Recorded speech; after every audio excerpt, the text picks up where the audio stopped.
for example, in the Southern California Energy and Environment Committees, we were talking about the importance of urban greening for climate resilience. So as temperatures get hotter, how important it is that, like, one of the things that we've been pushing for a long time is removing the grass, right? Because the lack of water. So we're removing the grass so we're not putting so much water into outdoor use. But then now they're also saying, well, at the same time, we have to plant trees, because if we don't plant trees, once we remove that grass, you create heat islands. And as the temperatures get hotter, your neighborhoods are actually going to get hotter and hotter too, right?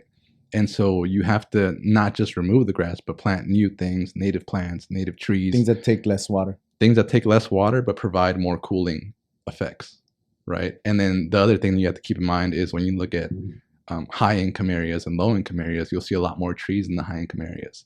And so those areas are kind of already a little more prepared for the heat that's coming, right? Because they have that infrastructure, urban green infrastructure, which is big shade trees, cooling, effects in there. Whereas in some of the more low-income areas, you won't see very much shade or very much trees.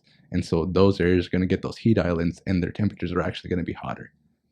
People always complain about golf courses. Mm-hmm. Golf courses, they're able to continue to exist. Yeah. And a lot of people feel like because it's more affluent people that go to golf courses, that's like a lot of wasted resources.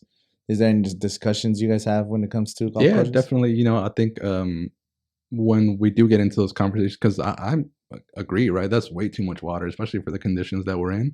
But then you get the people saying, well, how many jobs would you lose without those golf courses, right? So I think it's also important that as we shift away from those kind of businesses, we're providing better businesses, right? For people to, so what is there going to be for people to do out here? So are we going to create more trails? Are we going to create more parks, better parks, right? So I'm always, instead of just saying, hey, I want to get rid of these golf courses, I'm saying, hey, let's get better parks. And let's get people into the parks where it's more accessible, right? If we're going to use those water resources, which we don't have much of now, right? Let's use them in the right way where it's going to be beneficial to a bigger part of our community that can enjoy that.